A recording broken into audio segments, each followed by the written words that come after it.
দাম দিয়াছি মায়ের অশ্রু, বনের সম্ভ্রম রে। বলতে কি কেউ পারো তোমরা, সে দাম কারো কম রে। কত কুলের কুলাঙ্গনা নাম নিয়াছে বীরাঙ্গনা,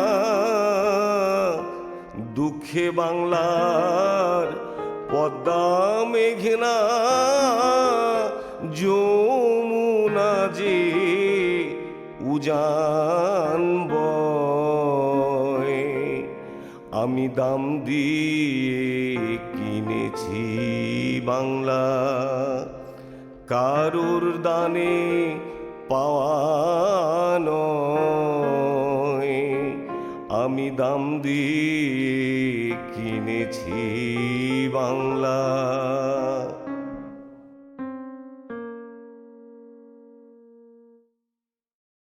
পড়ছি আদনান সৈয়দের লেখা দাদির নীল সুটকেস। পুরাতন আর জীর্ণ জংধরা চাবিটা এখন আমার হাতে। চাবিটার গায়ে দাদির সুন্দর নরম তুলতুলে হাতের স্পর্শ পাচ্ছি। শুধু স্পর্শ, তার ঘ্রাণও পাচ্ছি। দাদি তার চুলে জবাকুসুম তেল মাখতেন। তিনি যখন ঘরে ঢুকতেন তখন ঘরের ভেতর জবাকুসুম তেলের ঘ্রাণ তার নামের মতোই মৌ মৌ করত। আজও ঠিক সেই ঘ্রাণ পাচ্ছি। মনে হচ্ছে দাদি বুঝি ঠিক আমার পাশেই মাথায় জবাকুসুম তেল মেখে হাসি মুখে আমার দিকে তাকিয়ে দাঁড়িয়ে আছেন।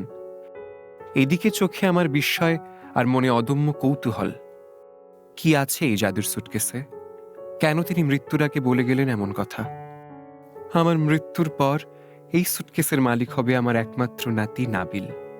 দাদির সঙ্গে আমার বন্ধুত্ব সেই ছেলেবেলা থেকেই। যখন আমি বাংলাদেশে ছিলাম, দাদি ছিলেন আমার একমাত্র ধ্যান ও জ্ঞান। একসময় তিনি বাংলাদেশের মফস্বল শহরে একটি গার্লস স্কুলে শিক্ষকতা করতেন। শিক্ষক ছিলেন বলেই হয়তো পড়াশোনার দিকে ঝোঁক ছিল তাঁর অনেক বেশি। আমি শিশুতোষ গ্রন্থগুলো প্রথম পড়তে শুরু করি তার হাত দিয়েই। তারপর একদিন বাবা মায়ের হাত ধরে চলে এলাম আমেরিকায়। তখন আমার বয়স মাত্র 10 বছর। দাদির সঙ্গে এই বিচ্ছেদকে আমি কখনই মেনে নিতে পারিনি। বাবাকে অনেক বুঝিয়েছি, বাবা কেন আমেরিকায় যেতে হবে? কিন্তু আমার সেই শৈশবের অবুঝ প্রশ্নের উত্তর বাবার কাছ থেকে কখনোই পাইনি। শুধু এটুকুই জেনেছি, বা আমাকে বোঝানো হয়েছে আমেরিকা হলো সব পাওয়ার দেশ। সেখানে গেলে আমার ভালো পড়াশোনা হবে, বাবার ভালো চাকরি হবে, অনেক টাকা কড়ি হবে, আরো কত কি হবে। কিন্তু এ কথাটি কেউ ভাবল না আমরা চলে গেলে আমার দাদি খুব একা হয়ে যাবেন। তার সঙ্গে আমাদের প্রতিদিনের সুন্দর জীবনের ছেদ পড়বে। রাতে দাদিকে জড়িয়ে ধরে ঘুমোতে পারবো না, তার গলা পেঁচিয়ে আকাশকুসুম গল্প শুনতে পারবো না। যেদিন আমরা নিউ ইয়র্কের উদ্দেশ্যে বিমানে উঠি, সেদিন থেকেই দাদির সঙ্গে আমার বিচ্ছেদ শুরু হতে থাকে। বেশ মনে পড়ে, দাদির কাছ থেকে বিদায় নেওয়ার সময় তিনি আমার মাথায় হাত রেখে অনেক দোয়া করেছিলেন, কপালে চুমো খেয়েছিলেন, খুব জোরে বুকের সঙ্গে আমাকে ধরে রেখে কানে কানে বলেছিলেন, নাবিল তুই একেবারেই মন খারাপ করিস না। জীবনে কখনো কখনো কঠিন হতে হয়, তবে তুই তোর দাদিকে ভুলে যাস না যেন। আবার প্রতি মাসে একটা করে চিঠি লিখবি দাদু ভাই, ফোনে কথা বলবি, আমি তোর ফোনের অপেক্ষায় থাকব। আর আমেরিকায় তুই কত নতুন নতুন বই পড়বি, কত জ্ঞানবিজ্ঞানের ছোঁয়া পাবি। তবে শুধু নিজে পড়বি না, আমাকেও পড়ে শোনাবি। দেখবি আমিও একদিন তোর সঙ্গে দেখা করতে ঠিক আমেরিকায় চলে যাব। দাদি তাঁর কথা রেখেছিলেন। তিনি দুবার আমেরিকায় এসেছিলেন, কিন্তু আমেরিকাকে তিনি কখনোই ভালোবাসেননি। আমরা অনেক চেষ্টা করেও তাকে আমেরিকায় ধরে রাখতে পারিনি। তার কথা ছিল একটাই, আর কটা দিনই বা বাঁচব, এই শেষ বেলাটা নিজের মাটিতেই কাটাতে চাই। আমেরিকা থাকলেও আমি যেন বাংলা ভাষাটা চর্চা করি, সেজন্য তিনি দেশ থেকে নানা ধরনের বাংলা বই আনাতেন। আমরা দুজন মিলে সেসব পড়তামও। বাবার কথা একটু বলি। তার নাম রকিব খান। বুদ্ধিদীপ্ত একটা মুখ, গায়ের রং ফর্সা, নাক উঁচু, লম্বায় প্রায় 6 ফুট, দেখতে ঠিক মডেলদের মতো দেখায়। নিউ ইয়র্কে একটা ব্যাংকে চাকরি করেন, লেখালেখিও করেন। সম্প্রতি বাংলাদেশের মুক্তিযুদ্ধে বহির্বিশ্বের বাঙালিদের অবদান বিষয়ের ওপর একটি পাণ্ডুলিপি রচনা করছেন। অর্থাৎ বাংলাদেশের মুক্তিযুদ্ধের ওপর ভবিষ্যৎ গবেষক হিসেবেও নিজেকে তৈরি করছেন। বাবা আমেরিকায় থাকেন বটে, কিন্তু হৃদয়ে তাঁর বাংলাদেশ। আমাদের নিউ ইয়র্কের বাড়ির দেয়ালে ঝুলে আছে আমার দাদা অর্থাৎ বীর মুক্তিযোদ্ধা ফারুক খানের সাদা কালো একটা ছবি। টিভি স্ট্যান্ডের পেছনেই দুটো পতাকা, একটি আমেরিকার আর একটি বাংলাদেশের। আমাদের গাড়ির ড্যাশবোর্ডেও বাংলাদেশের পতাকার একটি ম্যাট পাতা আছে। বাংলাদেশ নিয়ে তার গর্বের শেষ নেই। আর কেনই বা হবে না? 1971 সালে বাবা তাঁর বাবাকে হারিয়েছেন। স্বাধীনতার মাত্র 3 মাস আগে অর্থাৎ সেপ্টেম্বর মাসে এক ঘুটঘুটে রাতে বাড়িতে পাকিস্তান মিলিটারি আক্রমণ করে। সে এক লম্বা ইতিহাস, সংক্ষেপে বলছি। আমার দাদা ছিলেন প্রাইমারি স্কুলের হেডমাস্টার। গোপনে গোপনে তিনি মুক্তিযোদ্ধাদের নানাভাবে সাহায্য সহযোগিতা করতেন। অনেক সময় গভীর রাতে তাঁর বাড়িতে মুক্তিযোদ্ধারা আশ্রয় নিতেন। তখন দাদি তাদের ঘরে যাই থাকতো তাই দিয়ে আপ্যায়ন করতেন। দেশে যুদ্ধ চলছে, তাই ঘরে তেমন ভালো মন্দ খাবার অনেক সময় জুটত না। কিন্তু দাদি এই মুক্তিযোদ্ধাদের জন্য গোপনে আলাদা করে পিঠে, খই, গুড়ের সন্দেশ এসব বানিয়ে রাখতেন। মুক্তিযোদ্ধারা যখন দাদা আর দাদির কাছে বিদায় নিয়ে আসতেন, তখন দাদি সেসব খাবার কাপড়ে পুটলি বানিয়ে তাঁদের সঙ্গে দিয়ে দিতেন। আর দাদির বয়সই বা তখন কত ছিল? দাদার বয়স ছিল 35 আর দাদির বয়স 24। দাদির ডাকনাম ছিল মৌ। শুনেছি মুক্তিযোদ্ধারা চলে যাওয়ার সময় দাদিকে বলতেন, মৌ আপা, এবার তো বেশি করে খেতে পারলাম না, দেশ যখন স্বাধীন হবে তখন আপনার বাড়িতে কোরমা পোলাও দিয়ে ভাত খাবো। তিনি তাদের কথায় হেসে বলতেন, কোরমা পোলাও না, দেশ স্বাধীন হলে গরু জবাই করে গোটা গ্রামের মানুষকে খাওয়াবো। এসব কথা আমি দাদির কাছেই শুনেছি। তখনও আমার বাবার জন্ম হয়নি। আমার বাবার জন্ম হয়েছিল স্বাধীন বাংলাদেশে 1972 সালের জুন মাসের 10 তারিখ। আমার দাদা তাঁর সন্তানকে দেখে যেতে পারেননি। যেদিন তাদের বাড়িতে পাকিস্তানি হানাদার বাহিনী আক্রমণ করল, তখন কিছু স্থানীয় রাজাকার আর 2 পাকিস্তানি সেনা বাড়িতে ঢুকেই দাদার মাথায় 2 গুলি করে তাকে মেরে ফেলে। দাদি তখন পাশের ঘরেই ঘুমিয়ে। তিনি গুলির শব্দ শুনে বাড়ির পেছনে পুকুরের পানিতে ঝাঁপ দেন। কচুরিপানার মধ্যে নাক ভাসিয়ে সেদিন তিনি জীবন বাঁচিয়েছিলেন। পরদিন দাদার লাশ গরুর গাড়ির পেছনে বেঁধে রাজাকাররা গোটা শহরে প্রদক্ষিণ করেছিল আর চেঁচিয়ে স্লোগান দিচ্ছিল, পাকিস্তান জিন্দাবাদ। সেদিন দাদির জীবন বাঁচানো ছাড়া আর কিছুই করার ছিল না। তবে দাদিকে আমি সবসময় একজন বীর মুক্তিযোদ্ধা বলেই জেনে এসেছি। অসাধারণ সাহস ও দৃঢ়তা তাঁর চরিত্রের অন্যতম একটি অলংকার। আমি আজীবন দেখেছি দাদি কোনো কিছুতেই ঘাবড়ে যেতেন না। নিজের মতো করে নিজের কাজগুলো করতেই তিনি বেশি আনন্দ পেতেন। এটি তাঁর চরিত্র। একদিন খুব সকালে আমি যখন বিশ্ববিদ্যালয়ে যাওয়ার জন্য প্রস্তুতি নিচ্ছিলাম, ঠিক তখনই বাবা আমাকে ডাকলেন। দেখি বাবার চোখ লাল। বেশ বুঝতে পারলাম ভয়ঙ্কর কোনো খারাপ সংবাদ আমার জন্য অপেক্ষা করছে। তিনি কোনো ভূমিকা না করেই বলে ফেললেন, নাবিল, একটা খারাপ খবর দিচ্ছি তোকে, মন খারাপ করবি না। এই দেখ, আমি অনেক শক্ত আছি। তোর দাদি আর নেই। তিনি এই কিছুক্ষণ আগেই আমাদের ছেড়ে চলে গেছেন। আমি দেশে যাচ্ছি, মাসখানেক থাকবো। এই কথাগুলো বলে বাবা পাশের রুমে চোখ মুছতে মুছতে চলে গেলেন। যে দাদিকে আমি আমার 10টি বসন্ত অনেক ভালোবাসে আগলে রেখেছিলাম, এখন সেই মানুষটি আর নেই। দাদি নেই, কথাটি আমি বিশ্বাস করতে পারছিলাম না। বাবা বাংলাদেশে চলে গেলেন, আমি বাবার সঙ্গে যেতে পারলাম না। বিশ্ববিদ্যালয়ে তখন মিড টার্ম চলছে। ভাবলাম 40-আয় দাদির কবর জিয়ারত করতে যাব, কিন্তু আমি মনের দিক থেকে খুব ভেঙে পড়লাম। রাতে ঘুমোতে যাওয়ার আগে দাদির অনেক কথা ভাবি, তার গল্প, দুষ্টুমি, আদর। মাঝে মাঝে তার সেই সৌম্য চেহারাটাও দেখি। অসাধারণ ব্যক্তিত্ববান এক নারী আমার দাদি। বাবা বাংলাদেশে গিয়ে দাদির সব রকম সৎকার খুব নিখুঁত আর নিয়ম মেনেই করলেন। এভাবেই দাদিও একদিন আমার কাছে প্রয়াত হয়ে গেলেন। 1 দিন 2 দিন করে প্রায় মাস পেরিয়ে গেল। এদিকে বাবারও নিউ ইয়র্কে আসার সময় হয়ে এলো। এর মধ্যে একদিন সকালে হঠাৎ বাবার কল এলো, নাবিল, তোর জন্য একটা খবর আছে। তোর দাদি তোর জন্য একটা পুরনো সুটকেস রেখে গেছে। মৃত্যুর আগে তিনি সবাইকে বলে গেছেন এই সুটকেসটা শুধু নাবিল খুলবে, আর কেউ না। সুটকেসের চাবিটা আমার জিম্মায় রেখে দিয়েছি, তুই চেষ্টা করে দেখ, মিড টার্ম তো শেষ, চলে আসতে পারিস কিনা। দাদি আমার জন্য কেন তার সুটকেসটা রেখে গেছেন? শুধু আমাকেই তার সুটকেস খোলার জন্য অধিকার দিয়ে গেলেন? কি আছে এতে? হয়তো সেই রহস্যময় সুটকেসের ভেতর থেকে অন্য এক দাদিকে আবিষ্কার করা যাবে। আবার কে জানে, এমনও হতে পারে তার অনেক অজানা রহস্যও হয়তো এর ভেতর থেকে উন্মোচিত হবে। হয়তো তিনি এই সুটকেসে এমন কিছু রেখে গেছেন যা অন্যকে বলা যাবে না। তিনি শুধু আমাকেই বলতে চান। রহস্যে যেন আমাকে ঘিরে ধরেছিল। পুরো বিষয়টির মধ্যে আমি এক ধরনের কৌতূহল আবার অ্যাডভেঞ্চারের ঘ্রাণ পেলাম। আমি আর দেরি করিনি। একদিন বাংলাদেশের উদ্দেশ্যে উড়োজাহাজে চড়ে বসলাম।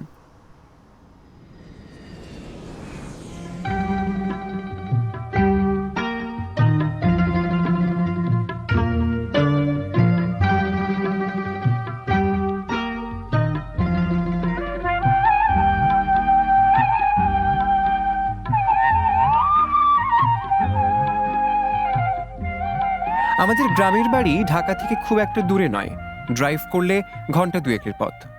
বাড়ির ফটকের সামনে আমার ট্যাক্সি প্রবেশ করতেই আমার চোখ ঝাপসা হয়ে গেল। মনে হলো দাদি যেন ঠিক আমার সামনে দাঁড়িয়ে আছেন। তিনি আমাকে এগিয়ে নিতে এসেছেন, আমাকে বলছেন, দাদু ভাই, পথে কোনো অসুবিধা হয়নি তো? চল চল, ভেতরে চল, আগে তোকে এক গ্লাস ঠান্ডা শরবত দিই। বাবা আমাকে বাড়ির ভেতর নিয়ে গেলেন। অনেকদিন পর দাদির বাড়ি এসে নস্টালজিয়ায় পেয়ে বসেছিল। হায়, এখানে সব কিছুই আছে, কিন্তু শুধু আমার দাদি নেই। পরিস্থিতি একটু শান্ত হওয়ার সঙ্গে সঙ্গে বাবা আমার হাতে দাদির রেখে যাওয়া চাবিটা তুলে দিলেন। এই নে সেই চাবি, সকালে কেউ তোর শোয়ার ঘরে সুটকেসটা নিয়ে আসবে। পরদিন সকালে আমার সামনে সুটকেসটা আনা হলো। খুব সাধারণ নীল রঙের একটা সুটকেস, ধুলোর আস্তরণ পড়ে নীল রং ফিকে হয়ে ধূসর হয়ে গেছে। আমি অনেক যত্নে ধুলো পরিষ্কার করলাম। বেশ বুঝতে পারলাম দাদি এটি বহুদিন যাবৎ হয়তো ব্যবহার করেননি। হয়তো তার জীবনের সব রহস্য তিনি এর ভেতর রেখে দিয়ে গিয়েছিলেন। ঘরে আমি একা, দরজায় খিল দিয়ে এসেছি। দাদির সুটকেসটা ঠিক আমার সামনে, চাবিটা আমার হাতে। বুঝতে পারছি আমি ঘামছি। নিজের সঙ্গে তখন কিছু বোঝাপড়া চলছে। চাবি দিয়ে আমি কি সুটকেসটা খুলব, নাকি দাদির জীবনের সব অজানা গল্প অজানাই রেখে দেব? আবার ভাবছি হয়তো অন্য কিছু আছে। দাদিই বলেছেন আমি যেন খুলি। শেষ পর্যন্ত সিদ্ধান্ত নিয়ে নিলাম। দেখতে পেলাম সুটকেসটির সামনেই ছোট্ট একটা কালো রঙের জং ধরা চাইনিজ তালা ঝুলছে। আমি জং ধরা তালাটিতে চাবি দিয়ে হালকা মোচড় দিতেই তালাটি খুলে গেল। তারপর আস্তে করে সুটকেসের ঢাকনাটা তুলে ধরি। সুটকেস খোলার সঙ্গে সঙ্গেই ন্যাপথলিন আর সেই সঙ্গে পুরনো বোটকা গন্ধে আমার ঘর ভরে গেল। বেশ বোঝা যায় প্রচুর কাগজপত্রে সুটকেসটি ঠাসা। প্রথমেই চোখে পড়ল আমার আর দাদির বড় একটা ছবির অ্যালবাম। অ্যালবামের ওপরেই রয়েছে একটি চিঠির খাম। সেই চিঠির খামের উপর নাম লেখা। এই চিঠির প্রাপক এনামুল হক নাবিল। আমি চিঠিটি পড়তে শুরু করলাম। পড়তে পড়তে হঠাৎ আবিষ্কার করি আমার চোখ ঝাপসা, আর পড়তে পারছি না। তার লেখা কয়েকটা লাইন আপনাদের শোনাবার লোভও সামলাতে পারছি না। নিজের দেশকে কখনো ভুলবে না, নিজের ভাষা, নিজের সংস্কৃতিকে কখনো ভুলবে না। মনে রাখবে, তোমার পরিচয় তোমার দেশ, তোমার পরিচয় তোমার রক্তে বয়ে যাওয়া হাজার বছরের বাংলা সংস্কৃতি। কখনো এই সংস্কৃতিকে অবজ্ঞা করবে না। চিঠির খামের পাশেই রয়েছে ছোট একটি ছবির অ্যালবাম। সেই অ্যালবামে রয়েছে দাদির সঙ্গে আমার কত ছবি। অ্যালবামের নিচেই পাওয়া গেল একটা ভাঙা কালো ফ্রেমের চশমা। সেটার নিচে লেখা রয়েছে তোমার দাদার চশমা। কাপড়ের একটা পুটলি। কি আছে এই পুটলিতে? সেটি খুলতেই দেখি একটি চিঠি। সেই চিঠিতে লেখা, নাবিল, এখানে খুব সামান্য কটা সোনার গয়না আছে। এই গয়নাগুলো তোর দাদা আমার বিয়েতে উপহার হিসেবে দিয়েছিল। আমি তোকে এই গয়নাগুলো দিলাম। তুই যখন বিয়ে করবি তখন তুই তোর বউকে উপহার হিসেবে এই গয়নাগুলো দিবি। আমি একে একে অলংকারগুলো দেখতে লাগলাম। খুব সুচারু কারুকাজ করা দাদির গলার হার, দুটো হাতের বালা, নাকের নথ, ছোট একটি আংটি, খুব সামান্য কটা অলংকার। প্রতিটা অলংকারে যেন দাদির চেহারা ভেসে উঠছে। আবার খুব যত্নের সঙ্গে কালো রঙের পুটলিটা বন্ধ করে যথাস্থানে রেখে দিলাম। সুটকেসের ডান পাশের একটা জায়গায় চোখ আটকে গেল। সুন্দর একটি সুরমাদানি। এই সুরমাদানিটার নিচে লেখা, তোর দাদা আমার এক জন্মদিনে এই সুরমাদানিটা উপহার দিয়েছিলেন, তুই এটি যত্নের সঙ্গে তোর কাছে রেখে দিবি। আমি সুন্দর নকশি করা কাঁসার সুরমাদানিটা অনেকক্ষণ হাতে নিয়ে বসে রইলাম। সুটকেসটার নিচের দিকে আবিষ্কার করি ছোট একটা পুরনো নোটবুক। নোটবুক তো নয়, সম্ভবত বাঁধাই করা একটি খাতা। সেই খাতাটি এতই পুরনো যে মনে হয় কাগজগুলো খুলে পড়ে যাবে। সেই খাতার উপর কালো রঙের কালি দিয়ে বড় করে লেখা, আমার সাহিত্য জগৎ। বাহ, দাদি গোপনে সাহিত্য চর্চাও করতেন, কিন্তু কই, তিনি তো আমাকে এই নিয়ে কোনো দিন কিচ্ছু বলেননি। সম্ভবত আমার বাবাও সে খবর রাখতেন না। নোটবুকটি খোলার সঙ্গে সঙ্গে প্রথমেই দেখতে পেলাম ছোট একটি কবিতা। আমি দাদির সাহিত্যকর্মে নিজেকে উজাড় করে দিলাম। কখনো কবিতা, কখনো গল্প, আবার কখনো শুধুই কলম দিয়ে অযথা আঁকিবুকি। আহা, দাদির বুঝি কেউ ছিল না এই গল্প করার। এই সাহিত্য জগতে তাকে বুঝি একাই হাঁটতে হয়েছে। তিনি নিজের জন্য লিখেছেন, নিজের জন্যেই তাঁর সাহিত্য। হয়তো আরও 10 জনের সামনে তা পরিবেশন করার সাহস তিনি পাননি। হয়তো লজ্জায় তিনি কুঁকড়ে যেতেন, হয়তো দাদাও এ নিয়ে দাদিকে কোনো উৎসাহ দেখাননি। আহা, দাদিটা আমার। কিন্তু তিনি তার জীবদ্দশায় কাউকে তার সাহিত্যরসের খবর জানতে দেননি। মনে পড়ে গেল রাসসুন্দরী দেবীর কথা। তিনিও খুব গোপনে বাংলা সাহিত্য চর্চা করতেন। গোপনে গোপনে তিনি বাংলা সাহিত্যের একজন লেখক হয়েছিলেন। কিন্তু আমার দাদিও রাসসুন্দরী কিংবা বেগম রোকেয়া থেকে কম কিসে? তিনিও তো একজন লেখক। দাদির জন্য গর্বে আমার বুকটা ফুলে উঠল। সুটকেসের ঠিক বাম পাশে কিছু খবরের কাগজের স্তূপ দেখলাম। বেশ বোঝা যায় কাগজগুলো দিয়ে তিনি কি যেন ঢাকতে চেয়েছেন। কি আছে নিচে? হাত দিয়ে একটু সরাতেই সেখানে বেশ মোটা 5-6টি ডায়েরি বের হয়ে এলো। কোনো শহুরে চকমকে ঝকঝকে ডায়েরি নয়, বড়জোর খুব সাদামাটা কয়েকটি মোটা খাতা বলা যায় এগুলোকে। খাতাগুলোর ওপর সিমেন্টের বস্তার মোটা খয়েরি কাগজ দিয়ে মলাট তৈরি করা হয়েছে। দাদি ডায়েরি লিখতেন। কি আছে ডায়েরিতে? মনে আমার তখন দাদিকে আবিষ্কারের নেশা। ওপরে রাখা প্রথম ডায়েরিটা হাতে নিলাম। প্রথম পাতার ভাঁজে একটা শুকনো খয়েরি রঙের গাঁদা ফুল। ফুলটা এমনভাবে ডায়েরির পাতায় মিশে আছে যে সেটির একটি জলছাপ ডায়েরির পাতায় সুন্দর হয়ে ফুটে উঠেছে। প্রথম পাতায় তারিখ লেখা রয়েছে জানুয়ারি 23, 1967। তার নিচে ছোট ছোট গুটি গুটি হাতে লেখা রয়েছে, তিনি মানুষটা খারাপ না, তার সঙ্গেই আজ আমার বিবাহ। আলহামদুলিল্লাহ, আমাদের জীবন যেন সুখের হয়। এ পর্যন্ত পড়ে আমি কিছুক্ষণ থেমে যাই। মনে হলো, কি দরকার দাদির ব্যক্তিগত বিষয়ে নাড়াচড়া করার? তার প্রাইভেসি রক্ষা করার দায়িত্ব আমারই।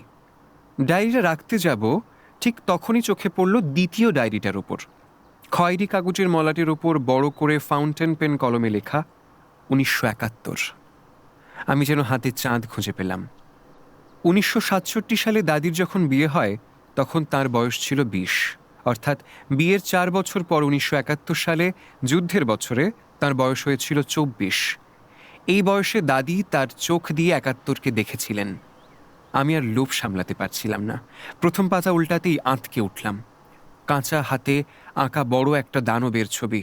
বোঝাই যায় এটি দাদির হাতে আঁকা। ছবির নিচে লেখা হায়না। ডায়েরির লেখাও খুব বিক্ষিপ্ত, কোনো ধারাবাহিকতা নেই। ডায়েরির বিক্ষিপ্ত আর এলোমেলো পাতা দেখে বুঝতে অসুবিধা হয় না সেই সময় আমার দাদির জীবনটাও ছিল ডায়েরির পাতার মতোই এলোমেলো ও বিক্ষিপ্ত। তখন তার জীবন ছিল হয়তো ভয়ের, শঙ্কার, আবার স্বাপ্নিকও। হঠাৎ ডায়েরির পাতার একটা অংশ পড়ে আঁতকে উঠলাম। তারিখ অক্টোবর 22, 1971। নিচে দাদির হাতের ছোট ছোট লেখা, এই হায়নার রক্ত আমার শরীরে বাসা বেঁধেছে। এই লজ্জা নিয়ে আমি কোথায় যাব? আমি কিভাবে মুখ দেখাবো? আমি কিভাবে বলবো 2 পাকিস্তানি শকুন সেদিন রাতে আমার সর্বস্ব কেড়ে নিয়েছিল? এই কথা বললে সবাই কি আমাকে গ্রহণ করবে? এই সমাজ, এই প্রতিবেশী, এই রাষ্ট্র? কিন্তু আমি আমার সন্তানকে হত্যা করব না। বরং আমি আমার সন্তানকে এমনভাবে মানুষ করব যাতে সে বড় হয়ে এর প্রতিশোধ নিতে পারে। আমি মা হয়ে এই দোয়াই করি। বাবার সংগ্রহে থাকা মুক্তিযুদ্ধের বইতে এসব পড়েছি, কিন্তু ঠিক যেন এভাবে অনুভব করতে পারিনি। শেষ পর্যন্ত দাদিও নিজেকে বাঁচাতে পারলেন না। এই লজ্জা আর অপমানের গ্লানি নিয়েই বুঝি আমার দাদি সারা জীবন কাটিয়ে দিলেন। এই সমাজের মানুষ, আমি, আমার বাবা, আমরা কেউ তা জানতে পারলাম না। হঠাৎ নাকে জবাকুসুম তেলের ঘ্রাণ পেলাম। লক্ষ্য করলাম দাদি ঠিক যেন আমার সামনেই বসে আছেন। তার চোখে তখন প্রতিশোধের আগুন দগদগ করে জ্বলছে। আমাকে যেন তিনি বলছেন, তোর দাদিকে যারা অপমান করেছিল তুই তাদের উপর প্রতিশোধ নিবি। আমাকে যে হায়নারা অপমান করেছিল তুই তার প্রতিশোধ নিবি নাবিল। তাদের কোনো মাপ নেই। বল বল প্রতিশোধ নিবি। আমি দাদির ডায়েরিটাকে বুকের মধ্যে জোরে চেপে ধরি। হঠাৎ আবিষ্কার করি আমার চোখে আর কোনো জল নেই। জলের পরিবর্তে সেখানে ঠাঁই করে নিয়েছে প্রতিশোধের আগুন। আমি দাদির সুটকেসটা বাংলাদেশ থেকে নিউ ইয়র্কে বয়ে এনেছি। তার দেওয়া গয়নাগুলো আমার ভবিষ্যৎ স্ত্রীর জন্য তুলে রেখেছি। তার প্রতিটি জিনিসপত্র খুব যত্নের সঙ্গে আমি আগলে রেখেছি। এই কয়েকদিন আগে দাদির পাণ্ডুলিপি ঠিকঠাক করে একজন প্রকাশককে দিয়েছে। আসছে অমর একুশে বইমেলাতে সেটি বই আকারে প্রকাশ পাবে বলে আশা করি। আর ডায়েরির কথা বলছেন তো? হ্যাঁ, অনেক ভেবেছি। প্রথম ভেবেছিলাম ডায়েরিগুলোকে নিউ ইয়র্কের ইস্ট রিভারের ঢেউয়ে ভাসিয়ে দিলে কেমন হয়। দাদির সব অপমান এই ঢেউয়ের সঙ্গে ভেসে যাক। কিন্তু কেন জানি মনে হলো তা হবে কেন, এ তো হবে পলায়ন। দাদির লেখা এই ছোট ডায়েরি এ তো আমার অহংকারের ঠিকানা। তাই ডায়েরিগুলো খুব যত্ন করে আমি আমার কাছেই রেখে দিয়েছি। পাকিস্তানিরা যে গণহত্যা ও ধর্ষণের চূড়ান্ত করেছিল বাংলাদেশে, সে বিষয়ে বিশ্বব্যাপী কাজ করার সিদ্ধান্ত নিয়েছি আমি। তারা যেন আনুষ্ঠানিকভাবে ক্ষমা চায়, তার জন্য জনসমর্থন জোগাতে আমি আর বাবা একত্রে কাজ করার পরিকল্পনা করেছি। যে নীল সুটকেসে এতদিন আমার দাদি নিজেকে বন্দি রেখেছিলেন, সেই বন্দি দশা থেকে তাকে আমার মুক্তি দিতে হবে। দাদির নীল সুটকেসটাই এখন আমার কাছে এক চিলতে বাংলাদেশ। রোদন ও আগুনের অক্ষর কিশোর ও তরুণদের উপযোগী একটি গল্পগ্রন্থ।